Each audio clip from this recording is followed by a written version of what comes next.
You hear all of these different gurus or, professionals saying, you need to have this many touches with people before they reach out. Like, I don't think there's an exact number, but I think the overall message here is that you need to consistently be reaching out to your past clients, your database, to make sure you remain top of mind.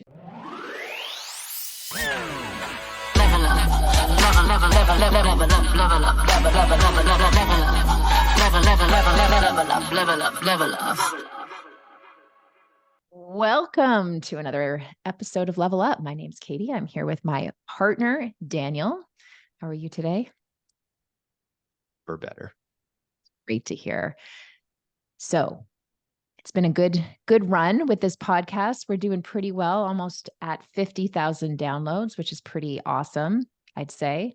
So before we get started, just wanted to remind everyone, if you are listening on Spotify, if you could just click that follow button. And if you're over on Apple Podcasts, give us a ranking. Just click those 5 stars ideally, and maybe even just a bit of a review. We'd really appreciate it because that really helps spread the word about this podcast, gets it out to more people, and hopefully helping other colleagues of ours in the industry to just make their business better. Rate us, unless you want to give us 1 star, because if that's the case, you can just avoid all that and hard pass. When you open that, I feel like some people listening were like, this is the end of our podcast when you said it's been a good run. It's like, but maybe we're it keeps you down. guys listening. It's good. It's like, what? That's right. Hanging on every word. So yeah, no, there's a huge announcement at the end of this episode. So stay tuned. Listen to the end. And you can't just skip to the end because you won't hear it unless you listen to the whole thing. Yeah. We have like the technology that adjusts our podcast if you just fast forward. Algorithm. That's the AI built into this thing, is that you only hear the good stuff if you listen the whole way through. And that's always the case. And this is a special episode because this is the first double spectacle episode of Level Up where we both got our new glasses. Oh. Reminds me of that Wiggles song for those of you with little kids. Mm-hmm. And it's like the old school Wiggles too. So you'd have to be a very particular I don't even know who the Wiggles range are of your kids. Now I know with that feature about anti-glare or reflection, I can see my computer screen in my glasses, but yours are nice and clear and I see your actual eyes. You didn't upgrade. Didn't take it. That's okay. You don't need them as much as I do. So hopefully this is a very weak prescription. I probably could get away with it. You, on the other hand, the moment you take those off again, you won't even see the microphone. I just don't know how I've been going through life with just life blurry. Like it's just, it's just so different without glasses. But anyway, I've been surviving. It's all good. They're a very nice pair, and you're rocking Lisa Loeb vibes. Oh, I thank you. You're teenage crush. So that's a good thing, I guess. Was she? I don't know. You said that one time. Maybe not. Maybe you're like, whoa, I mean, hated her. No, I say it as a compliment. I don't know that I really had a thing for her, but as far as I thought I heard you say that once, but maybe not. Maybe I was mixing it up with Kelly Kapowski or something like that. Kelly Kapowski was definitely 1 or 1A. No doubt. No doubt. My favorite was when you told me that you I don't even know where this is going. The mom from what show was it? Yeah, no, I know what but she wasn't on the top of the, I don't even know what I said. She was like, as far as like sitcom moms went, it was it wasn't the mom from Home Improvement, was it? No, it wasn't. Oh, why am I drawing a blank here? Because it wasn't King of Queens either, even though I have all kinds of time for Leah Remini, also of Saved by the Bell fame. Stacey Carosi went on to become, I was going to say Rick James's wife, Kevin James's. Rick James was not on. Who was the mom? I don't remember. She was a brunette. That's all I remember. Well, it'll come to us. That's what you can wait for till the end. We'll remember, and then. Oh, you know what? I'm seeing her now, but I can't. I think it was Everybody Loves Raymond's wife. Oh, right. Was it Raymond's wife? Although I don't really have a thing for her now that I'm picturing her, but it might have been her. Don't know. It was one of those, like, I feel like, they're all kind of look the same. But anyway, whatever. We are not talking about that today. Daniel's crushes from definitely not, though. A hard pass on Angela Bauer from Who's the Boss and a hard pass on Judith Light from Growing Pains. Those two moms did not do it for me. Growing Pains. Oh, Seaver Growing was their Pains. last name. Yeah, yeah, yeah. Okay. What was the mom's name? Something Seaver. I know Mike Seaver was Kirk Cameron, who people thought I looked like when I was a kid. Judy? I don't know. I just feel like it was one of those names. Judy Seaver, maybe. Judy. No, I don't Alan think so. Thicke. And anyway, that'll be a whole other thing. Maybe we'll have an 80s sitcom historian come on the show next week or at the end of this episode. But is that what we're Yeah. talking about this week? Is that the topic? Because people probably clicked on this expecting something a little bit different. Completely different.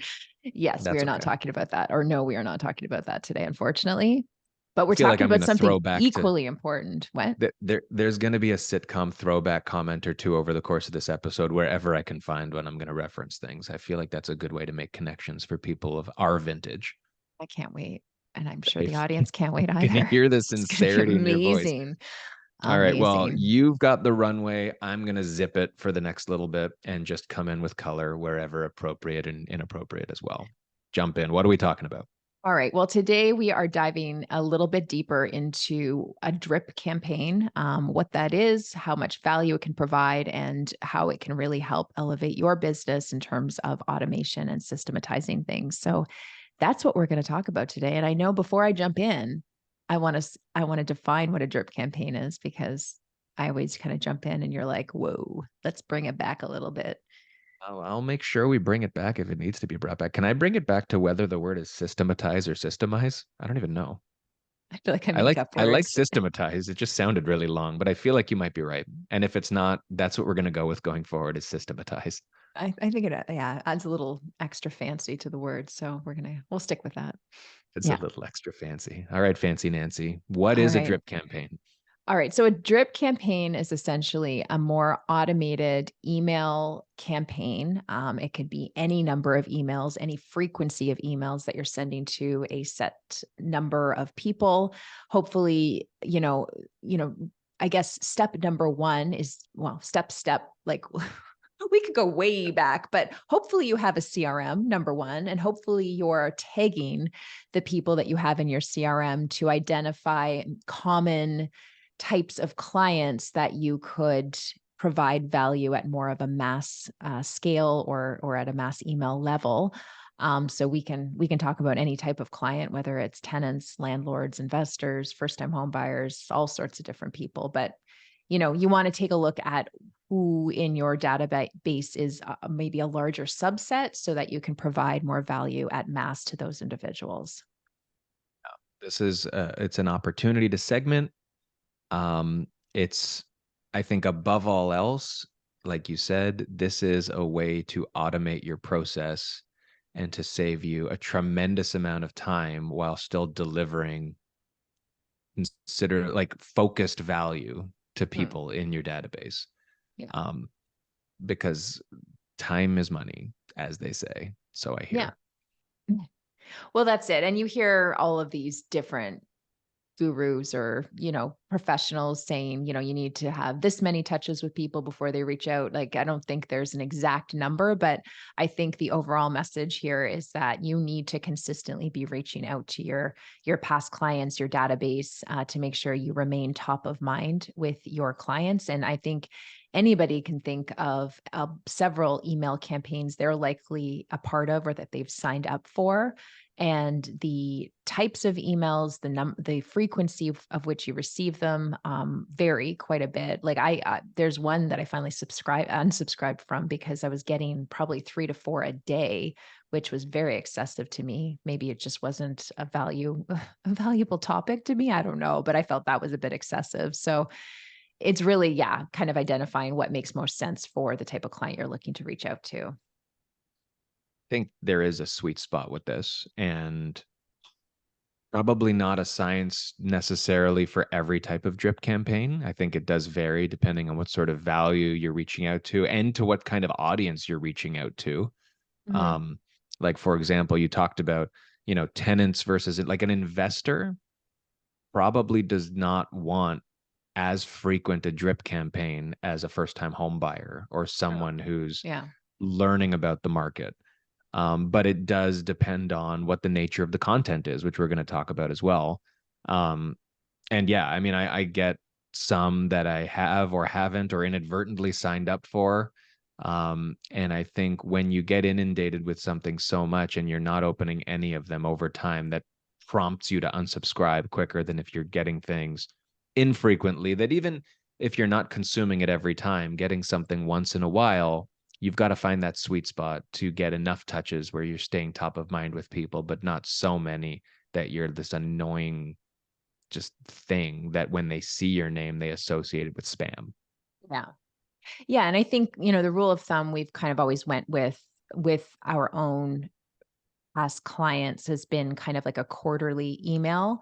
And that's more of a personal touch. But I think anything in the once a month type range for the most part, unless these are clients that are looking to transact within the next month or 2 or 6 months or whatever it is, like it's a more of an immediate thing. Obviously, you wanna be in touch with those individuals a lot more, but, if you're looking at making a campaign and I'll kind of draw from what I've just implemented for a subset of my own clients, and that those are tenants. And the reason why I wanted to focus on those individuals is because in the past, a lot of those people have become a great source of not only repeat business, but referral as well. So I want to make sure I'm sending value add information to them on a more consistent basis, because they don't necessarily get my monthly market report, which is more driven to values of properties that speak more to buyers and sellers versus tenant issues, for example. So um, yeah, I think it's important to make sure that you're understanding what makes sense. And as you said, like an investor's database would probably be less frequent. So you want to see what kind of makes most sense. But I think monthly, maybe every 3 to 4 weeks is probably a good start. And at the same time, you don't want to be overwhelming yourself, because we want to talk about how you set this sort of a thing up.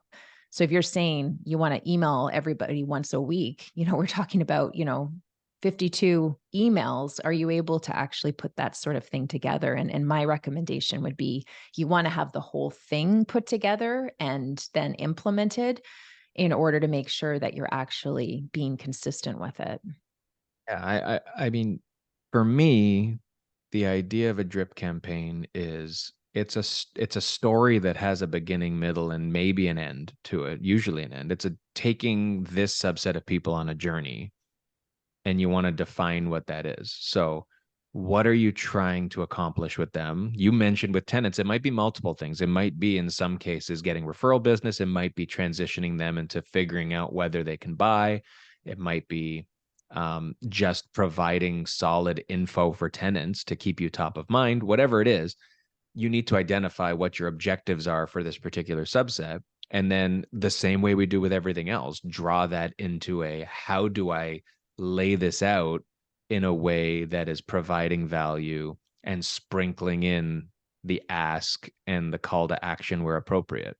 Hmm. Um, and that might look like a dozen, that might look like 20, that might look like 52 potentially, right? Especially if you're going after people who are a cold list, right? Or like people who you're just, the goal is just to be top of mind. You might want to be in their inbox once a week, right? But with that, to your point, creating 52, or maybe the drip campaign is 25 and it restarts after 6 months, kind of a thing.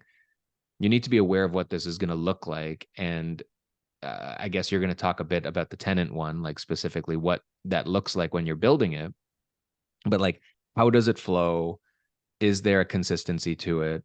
And what's the goal that you've got in putting it out there, so that when you Mhm. design it, it Yeah, makes sense looking at the whole thing, not just that's one it. after the other. Yeah, and I'd say that's probably step 1 is you wanna define who your audience is so that you can identify what are the value adds that you can give them, what are the topics that you want to talk about, because if you're not defining that, you're kind of all over the place and not knowing where to focus your efforts. So, in terms of the drip campaign for tenants, it's basically tenants who are either past clients of mine that I helped secure a rental for, or not clients, but they're currently renting. So maybe I've had a conversation with somebody that is currently renting. They're not looking to make a move, but I've gotten their contact information and they've been put into my database. Or a lot of times, if I'm representing a landlord on a lease deal and the tenant moves in, I might I have their information. I might ask if they want to be kept updated on things that would be of value to them, and they can also be a contact that you send this information to. So there's all sorts of ways you can get individuals into your database. A lot of people advertise lease listings to get potential clients, and maybe something doesn't work for that particular person, or they're not in that frame of mind to rent at this time. Again, it's something that you can ask for their information and just add to your database. There's any number of ways that you can add this subset of clients to your database. And there are so many, like you touched on, there's so many subsets you could be going after, right? So if you're right now at a position where you're saying, hey, I've got a CRM, or I don't, whatever, I've got 1,000 people who are in my database. Like with everything, the more you're able to break this down into reasonable sections that require or would benefit from their own personalized marketing approach, Mhm. you might be able to build a few different drip campaigns with Yeah. different frequencies and different content, right? You might have your tenant drip campaign. You might have your first time home buyer drip campaign, your past clients, like you were saying. A tenant might fall into more than one drip campaign, which also lends itself to what we were talking about, that maybe doing weekly is ridiculous, right? If you've got, a couple of monthly drips, but somebody falls into two, they might be getting tenant information and then also information that you send all your past clients Mm. that are Yeah. different but both relevant, Yeah, right? exactly. So Yeah, there's going to be crossover for sure. yeah, And it's and I also, sorry. it's really all in the organization. It's in Mm. being able to come at this before you start building content, and not just say, I want to build this for these people, but to identify, are there other areas where I'm going to want to build things? And are things going to be talking to each other, intersecting? And how am I going to manage my time to build everything I need to build? Because the good news is, once you build it, it's effectively a set it and forget it, definitely from the drip perspective, Mm. right? But it allows you to focus on more of that hand to hand combat stuff on a one to one basis, and on business Yeah. building to get more people in your database. Yeah. Yeah, exactly. So, and I know we're talking about several drip campaigns and most people aren't even at one. So I just want to make sure that people understand that I'll you pull it start back. with one and you work, yeah, you work up if you want to from that point forward. So a very simple way to get started is, once you've identified the type of client that you want to bring value to and put some emails towards, is how often are you going to do it? Obviously, that determines the number of emails that you want to put together and the topics that you want to talk about. So my recommendation for the most part is, if you're looking to get started and just want kind of a framework for the first one, is start with 12 to 13, so that you have like a full year. Because, start with 12, do it once a month, and you've got a full year of touches that you're having with that particular subset of clientele in your database. That would be my recommendation. Keep it simple. Don't go overboard. 12 And topics. and yeah, you said it right at the end there. I was going to cut in with it, but then you said it, which is good, which is the simple part. Like, Mm. these don't need to be groundbreaking, like, productions every time you send something out. It could be a simple tip. It could be a resource. Yeah. It Yeah. could be, and it should be, not could be, but it should be something that's evergreen for the purposes of this drip. Yes. Because in most cases, if not all, people are going to be adding or get added to the drip campaign at different times. Like, that's the beauty of it, is when somebody joins your database, they can start at email 1 and go through the 12. If somebody joins my database today and then another person joins my database in 3 months, you want the 12 topics to still be just as relevant 3 months from now as they would have been today.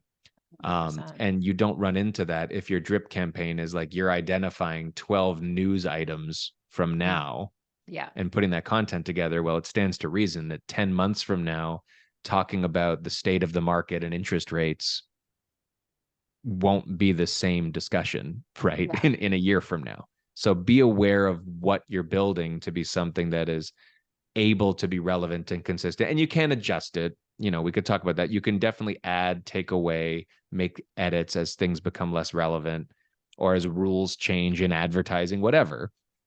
But do it based on what you know now as something that will live on for as long as you need to use it. Hmm. Yeah, exactly. That's super important. And, as rules change, as you said, you can always make adjustments. And a lot of the stuff you don't have to like make up. You can like hopefully you have a buyer guide where there's, maybe first time home buyer incentives or FAQ section where you can take, the most common questions that you get and basically copy and paste. So it's not like you're recreating. And honestly, ChatGPT helped me out with a few of the topics that I wanted to talk about towards the end, where I was getting tired of writing out some of these emails. But there's all sorts of different ways you can just take from your existing guides or whatever that you've already created. And the other thing is, as you were talking about, how like when people are added to it, they automatically start getting these emails. And for some people that might seem really confusing, but if you've got a CRM, I would say that's probably one of the more common functions that a CRM will have. And it might be a bit of a learning curve. You're going to have to figure out, okay, how do I set up a campaign, and what's the timeline, and how does it work when I add somebody in? But those are the types of things that you're going to have to do behind the scenes, but it should be a very common feature of most CRMs to be able to do that for you. So that work you don't necessarily have to do. It's just figuring out how you set it up.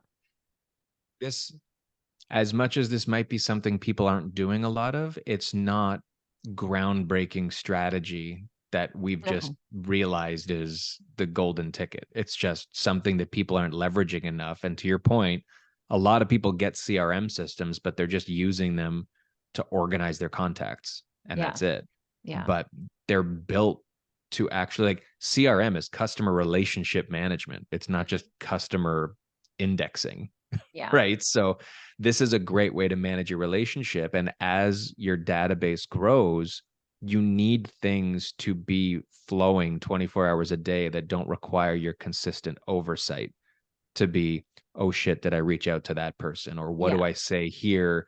I'm supposed to call them because it's the quarter mark and I have nothing to give them. Think about how much time it saves when this is automatically going out there to the right people.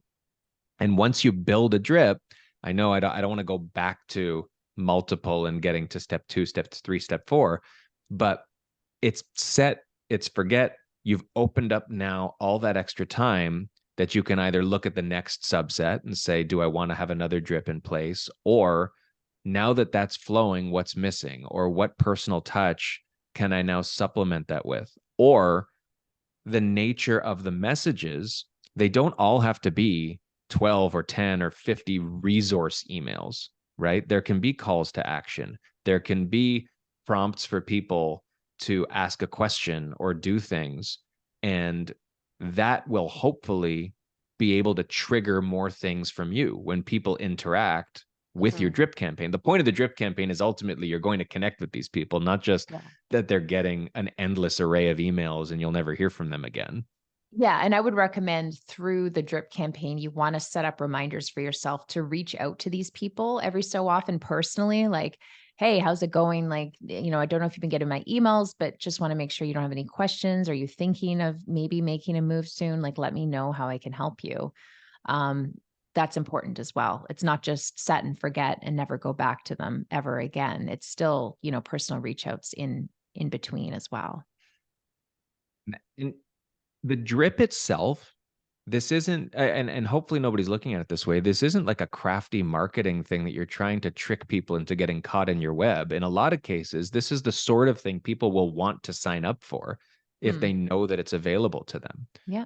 Right. So, in the same vein as a newsletter, it's very similar to a newsletter approach. It could be a newsletter. Like your drip campaign could be something like that. The difference is a newsletter is going to be fresh content you're creating in real time, Yeah. whereas this is something, like we said, that's evergreen and that's going to keep going. We've got a drip campaign for Hmm. people who have interacted with this podcast or people who have interacted with our brokerage in the industry side of things.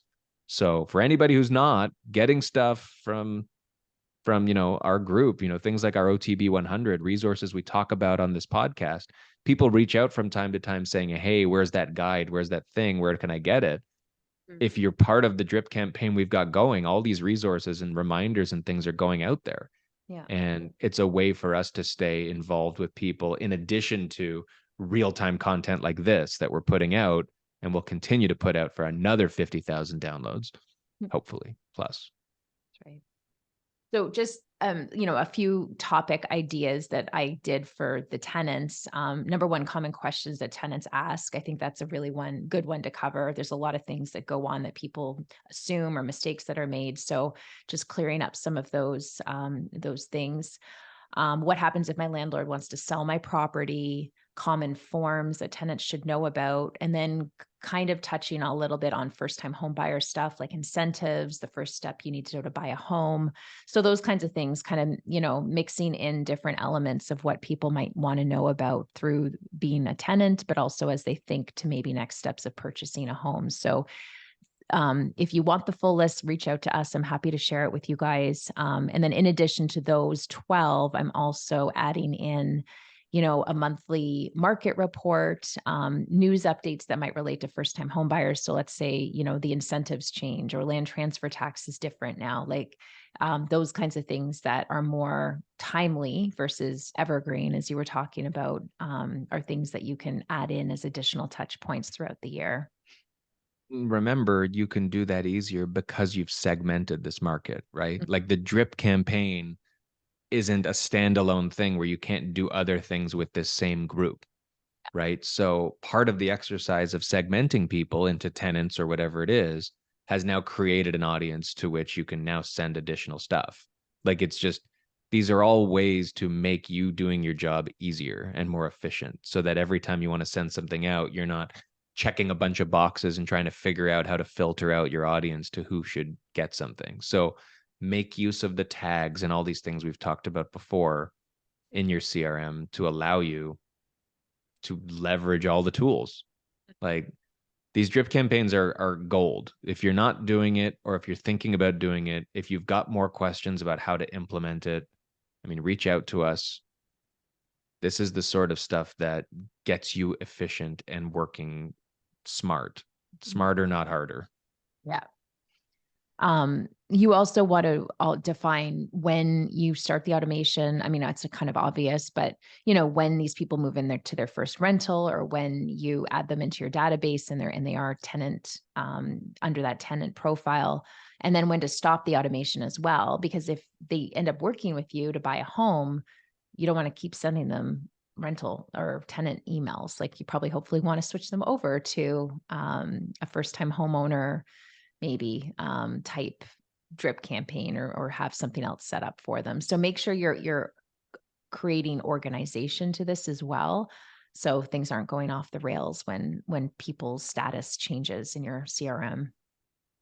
Really important. Yeah. Like you need to have a plan around the plan, right? It's not as simple as just putting a drip and saying, great, I'm done. It's what are your terms for every type of person when they hit different points in the life cycle of their relationship with you. When a non-client becomes a client, when a tenant becomes a buyer, Mm. whatever, all those things are going to trigger other changes in your CRM that I would think for the most part have to be manual, right? Mhm. Like Yeah. CRM systems don't at this point, and they will, I'm sure, but they don't Mm. necessarily take transaction statuses and automatically change the whole system for that individual, right? Although I'm sure you could build things like that, but it's important to keep an eye on things and not just think doing this has put everybody on autopilot indefinitely. It's autopilot until they hit that next step Mhm. that you're hoping they get to. Yeah. Yeah, exactly. Um, and then another thing to think about is just having an easy call to action for these people within each email that you send out. And the best way I found to do that is if you have a Calendly account set up and you have a link where they can just book a quick call with you. That makes it easy. They don't have to, go back and forth with you on what works for your schedule. So if it's something that they want to talk to you about, they can go in and based on their schedule, just book something. And obviously your Calendly is attached to your own calendar. So you're not going to have to worry about double booking appointments or anything. It's obviously, blanking out those times where you already have meetings set up. So I find that's a great way to make it very direct, and they can just have control of when they want to reach out to you. Next, I feel like I keep bringing it to like 10,000 feet, but then we're going back into the I plan. know So we're going back keep and forth, but that's okay. no, Um, keep pushing your plan. I'll provide the color at the end of it all. I want to get through like step by step so people don't think I keep pulling us out of the story. No, well, I think the only other thing I was going to say is like the next step is obviously building the actual emails, and that's the lengthier part of it. And how I found it was helpful is I kind of set out a plan where I was going to do, okay, I'm going to do 3 emails every day for the next however long. I guess it wasn't that long because it was only 12 altogether, 12 or 13. So it really took me like a week, but obviously had to be committed to putting some time aside every single day to put these together. And it became easier because a lot of it was kind of templated similarly, or maybe I already had the information. So it was more of a copy and paste. So it's just a matter of, number one, putting in the actual information. Number two, coming up with a really eye-catching type subject line where people will hopefully want to click on it. So you don't want to make it super boring. You want to make it something that people will actually be interested in reading. Um, and then the design aspect of it is another element that I kind of went back and forth with, because for most CRMs, unfortunately, the design element is really standard, really blah, really not what I enjoy sending out. I want to be proud of what I'm sending out, and I find it's very limiting sometimes, especially with the CRM I use.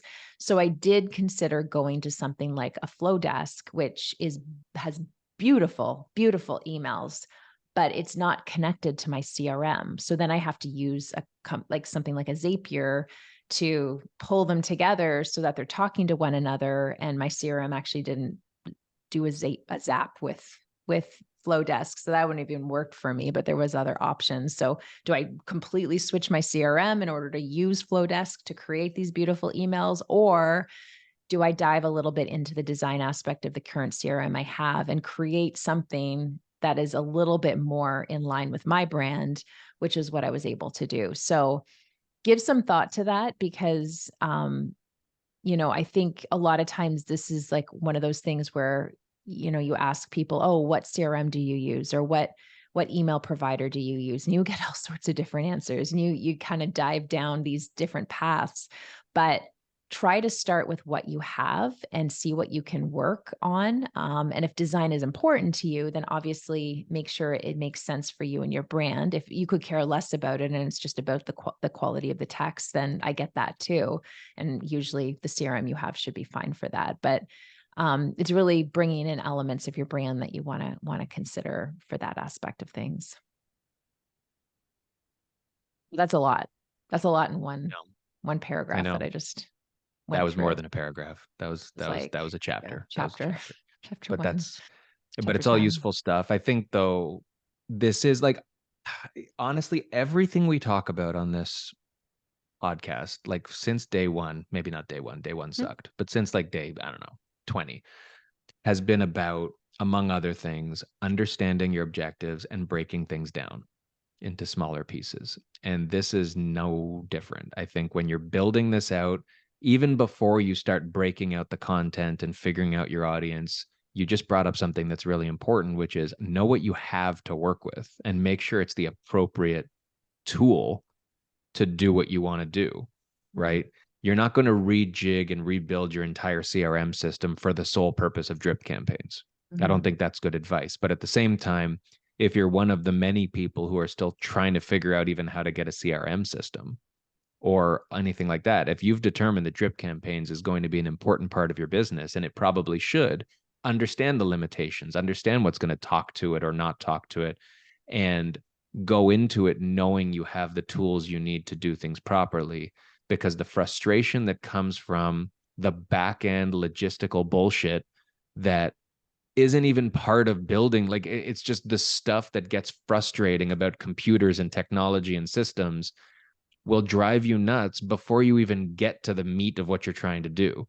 or the content is the easy part and just sending it out is difficult, that shouldn't be what you're struggling with. But in a lot of cases, it is. And you can speak to that being the case. The number of times you've just been yelling at your computer, the drip is ready to go, but something about the way all the different platforms talk to each other or don't has made it frustrating. Mm-hmm. So get ahead of things in whatever it is that you're doing. And when it comes to, not just the content, but even things like you had mentioned, and you did just go through a chapter. So I was just trying to take mental notes of all the things you were talking about. When you're talking about things like the call to action and like if it's a Calendly link or things like that, the same way you want to identify the types of questions this market asks, ask yourself, how do they want to interact with me? How would their journey look? What are their pain points, not just with themselves as a tenant or as an investor, but in how they deal with their realtor or would-be realtor? And understand those elements in the way that you're communicating with them. So this just takes a page out of just general sales training and the way we talk about buyer avatars and the way we talk about knowing your audience. It's really all elements of who they are and what is important to them, the content, and then what they're going to do with that in a way that's comfortable so that they can reach out to you. That needs to form what's in your email and what comes out of your email and what it leads to for them. Yeah. Yeah. And it's great to have, like, if you've got like a downloadable PDF of something, like you said, did you say that? Came closer to the microphone there. You were like away, and then the sorry, I sound thought just you were got looking better at me like I already said that. No. I gave you the nod because the sound got better, and it was like you were far, and now you're close, which is another Sesame Street reference. Grover's near and far. Great little skit. Piece of classic Sesame Street. Yeah, but